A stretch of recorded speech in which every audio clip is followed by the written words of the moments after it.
Hey guys, I'm Veronica Shavie. Welcome back to my channel. So today's video is going to be a review, demo, and a wear test. So an in-depth review of this foundation right here. It's the Diorskin Forever Foundation. This is not new. It's been around for quite a while now, but I just became really curious about it.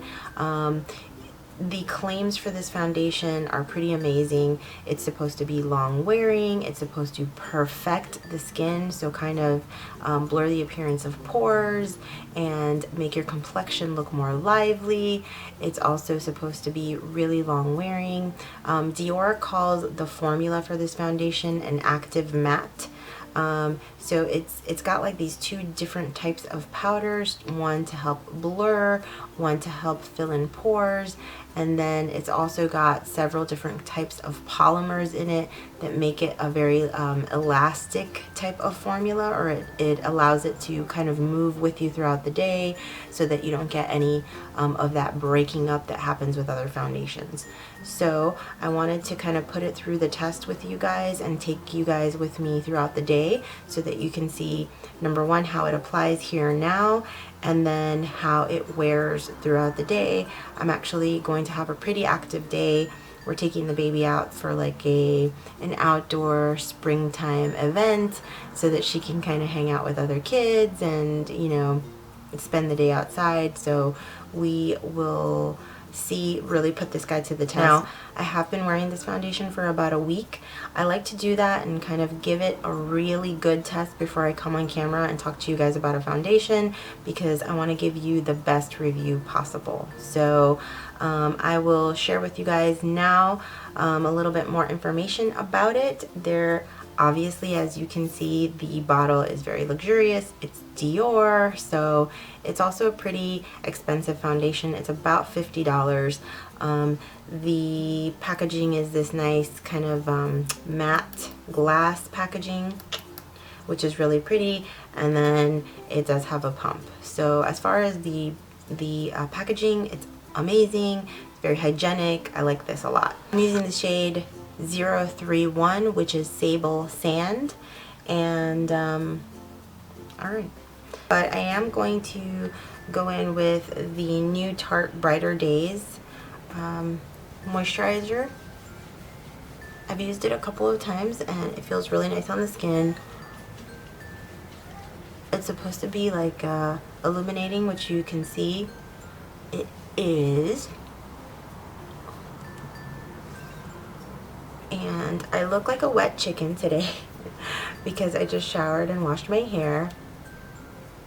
So excuse my undone hair. And then I'm also going to go in with the Smashbox Photo Finish Foundation Primer right in the center of my skin. Just going to sweep that around.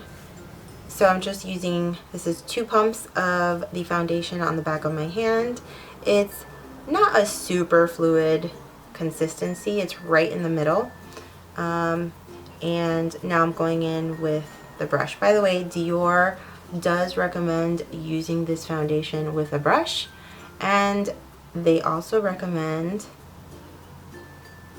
using sweeping strokes like I'm doing now. So that's what we gonna do. I'm gonna go in. I do think that this foundation dries pretty quickly, so I'm gonna go in with one more pump.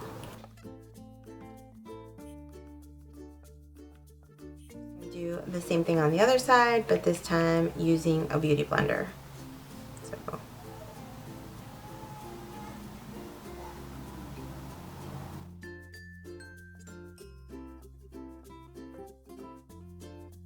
definitely sucks up a lot of product, and with a foundation that's $50, not a good thing.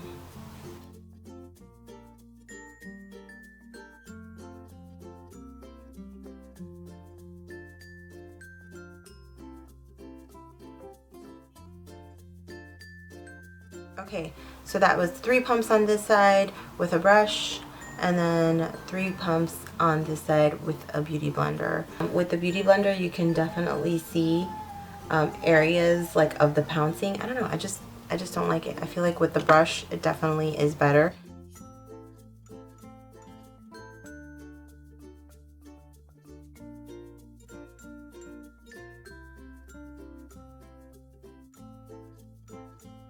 Hey guys, I'm back. I just did the rest of my makeup. So a couple of other things about the foundation that you should know. It does have a scent to it. If you've used Dior foundations before, you know they have a sort of a florally scent. It's not overpowering. I don't mind it. It's not my favorite scent. It does dissipate after about the first 15 minutes. At this point, I think that it looks really nice. My skin does look flawless. As I've said before, I have worn it throughout the week. So I do have some thoughts about it already. I'm kind of curious to see how it does in the heat, in the sun, and if it is really as long wearing as it claims to be. So I will check in with you guys in a few hours so that you can see how this situation is going. See you back later. Hey guys, so I am out and about. I've been out for a few hours now. I put this on at 10. I did my foundation at 10 and it is almost 3 o'clock. So I've been out in the sun and I think that it looks pretty good. I still think that it's a little patchy in certain places. I'm not sure if it's because, you know, you touch your face and it might get a little patchy. Overall, I think it looks good, but we're gonna wear it for a few more hours and then see how it looks at the end of the day. So I will check in with you guys a little bit later. Bye. Bye.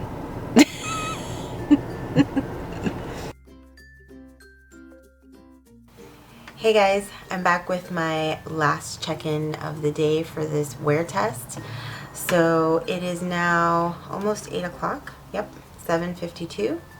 And so I have a lot to say about this foundation.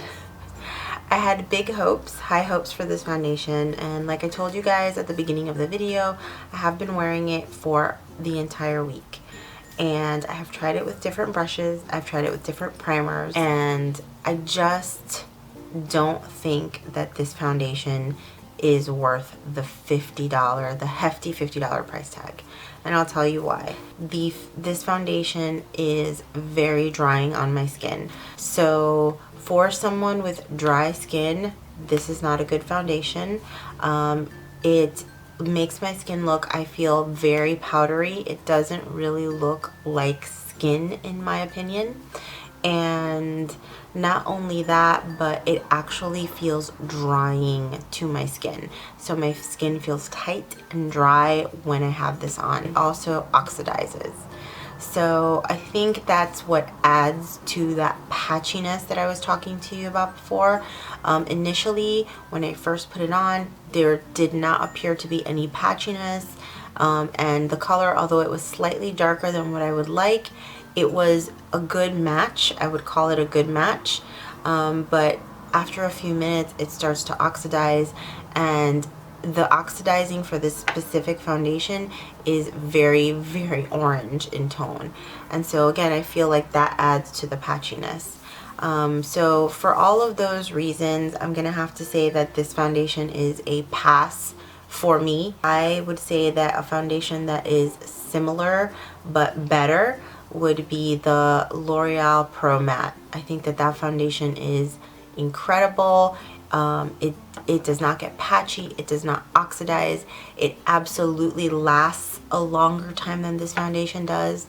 So if you're looking for something similar, I think that the L'Oreal Pro Matte would be an excellent choice. Lastly, the other thing is that the claims for the foundation say that it's going to be pore filling and blurring. I don't feel like the foundation does that at all. I think what they're talking about is that powderiness that kind of could be considered like a blurring effect, but honestly I think that the L'Oreal Blur foundation is actually better at creating a blur effect without looking super powdery and non-skin like.